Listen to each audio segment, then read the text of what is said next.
Muy buenas tardes a todos, espero que estén muy bien.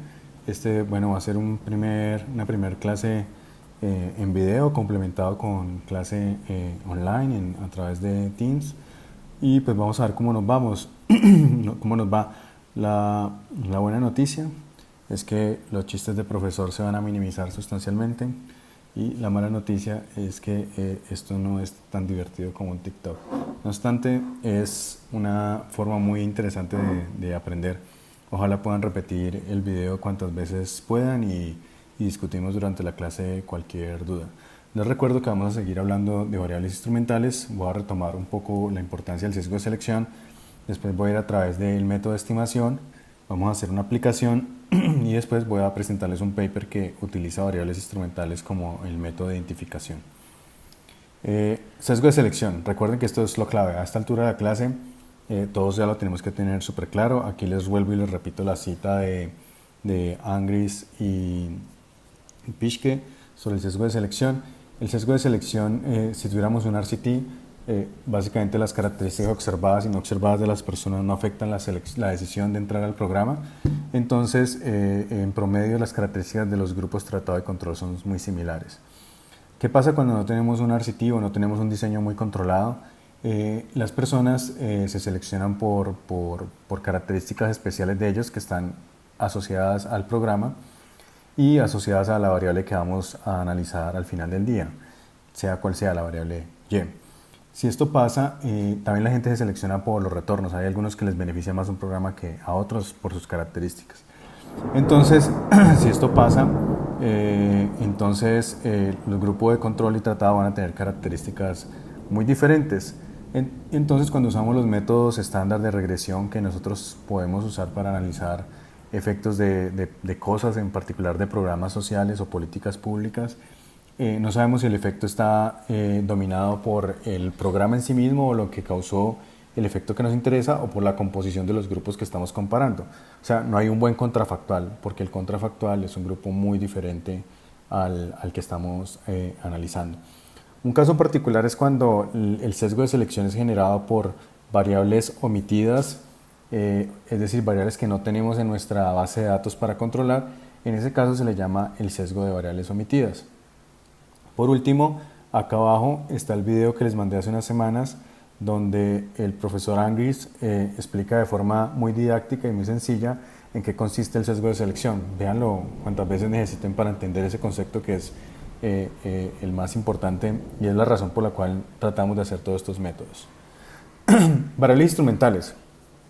Variables instrumentales es un método de identificación causal, es un método de inferencia causal y lo que hace es muy similar al RCT o un RCT. Hay algunas veces las variables de tratamiento, la variable endógena de interés se ve afectada por otra fuerza externa y si esa fuerza externa es exógena, modifica o manipula el tratamiento no completamente, no para todos los agentes, pero sí para un grupo de ellos. En particular, para un grupo de ellos va a modificar la decisión entre participar y no participar del programa. Y en ese caso, ese choque que llega es un instrumento que podemos utilizar. A ese método que tiene un instrumento que choca exógenamente la variable de interés se le llama variables instrumentales. La notación, recuerden que T es la variable endógena de interés. Muchas veces es un programa social, una política pública, pero puede ser cualquier otra cosa. Por ejemplo, años de educación o otra cosa. Y es la variable de interés que queremos analizar. Es el outcome o la variable del resultado, pueden ser los salarios o puede ser cualquier otra variable dependiendo del contexto que estamos analizando. Y Z es ese instrumento, esa fuerza exógena que choca el tratamiento. Hay tres supuestos fundamentales, espero que ustedes ya los tengan más o menos identificados. El supuesto 1 es que el instrumento tiene un impacto causal sobre la variable endógena. Esta relación se le llama la primera etapa y es verificable estadísticamente en muchos casos. Vemos en una regresión si Z afecta de forma importante a T. Más adelante vemos unos ejemplos. El supuesto 2 es que no existen variables no observadas que afectan tanto a Z como a T. Es decir, Z es tan bueno como una asignación aleatoria. Este supuesto se llama el supuesto de independencia. Z tiene que ser un choque que manipula la variable endógena de forma aleatoria. Si no es exógena, básicamente estaríamos tratando de solucionar un problema de variables endógenas con otra variable endógena. El último supuesto es tal vez el más difícil, que a veces se discute menos en los papers, y es que la relación entre z, t y y se da en una relación exclusiva. O sea, hay un único camino por el cual z llega a y y es a través de t. Si hay un camino adicional, entonces se viola esta restricción exclusiva. Este es un gráfico que muestra que la relación exclusiva sucede de esta forma. Si hubiera otro mecanismo por el cual se llega a y, entonces no hay una relación exclusiva. En ese caso, podemos utilizar el instrumento como una forma reducida. También el supuesto 2 es que los no observables que afectan tanto a y como a z, o sea, los elementos que están en u y en e, afectan a z y y, estamos diciendo que eso no existe, o sea, z es completamente exógena. Y este es el camino por el cual z afecta a y, que es la primera etapa. Este gráfico lo voy a usar más adelante de nuevo. Ahora, ¿qué vamos a hacer? Ya vimos en las clases pasadas mucho contexto sobre cuál es la forma y cómo funciona intuitivamente, paso a paso. Ahora vamos a ver exactamente una de las formas por las cuales se puede hacer el estimador de variables instrumentales. En particular, nos vamos a concentrar en el estimador de mínimos cuadrados en dos etapas. El estimador de mínimos cuadrados en dos etapas, como su nombre lo dice, se obtiene a través de dos etapas.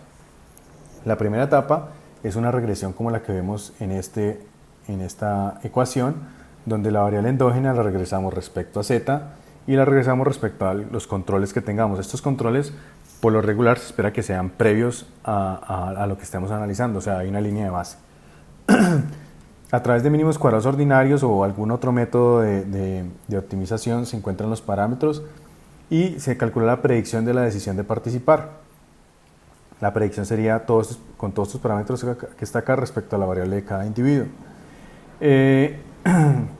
Teta es el parámetro de variable instrumental y solo para que lo miren intuitivamente es equivalente a ver el valor esperado de t respecto a z igual a 1 y un grupo de controles, y t respecto a z0 igual respecto a un grupo de controles y la diferencia de esos dos números. Eso sería teta. En Stata pues podemos hacer un reg de t con z y con las x y obtendríamos más o menos lo mismo. Esta no es la única forma de hacerlo, es simplemente la más popular y para este nivel de esta clase creo que es la adecuada. Es muy importante que esta primera etapa tenga una relación realmente fuerte con el tratamiento. Si la relación no es realmente fuerte, entonces tenemos una presencia de instrumentos débiles que no vamos a discutir a fondo, pero los invito a que lo estudien por su cuenta, pero es muy intuitivo. Si en realidad Z no tiene una relación fuerte sobre T, entonces ¿cuántas personas en realidad están cambiando su decisión por culpa del instrumento? Casi nadie.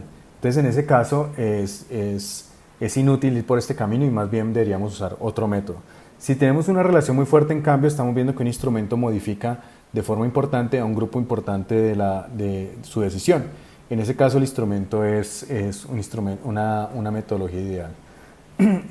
La segunda etapa, regresamos la variable de resultado de interés respecto a la predicción del tratamiento y los mismos controles que teníamos en la regresión anterior.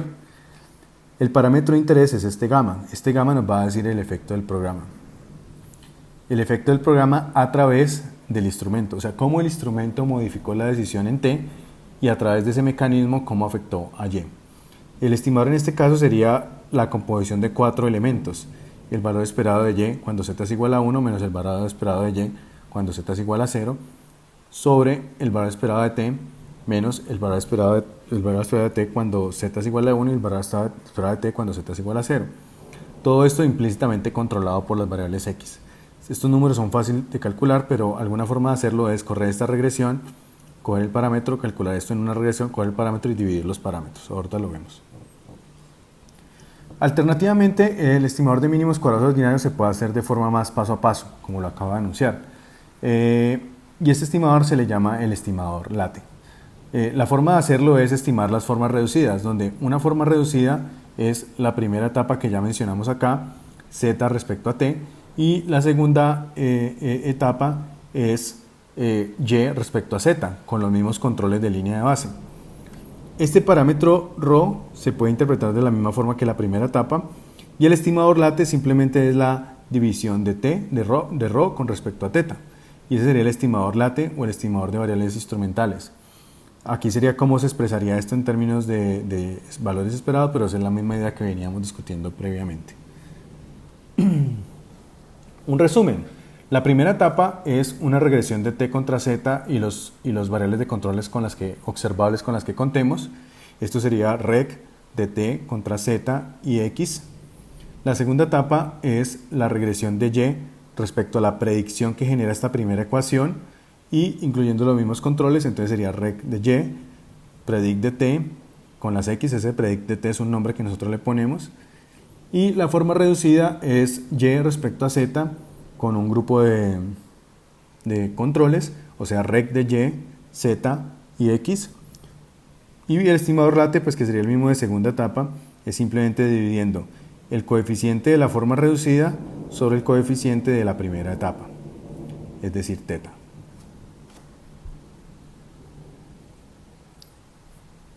Ahora vamos a pasar a una aplicación de todo esto.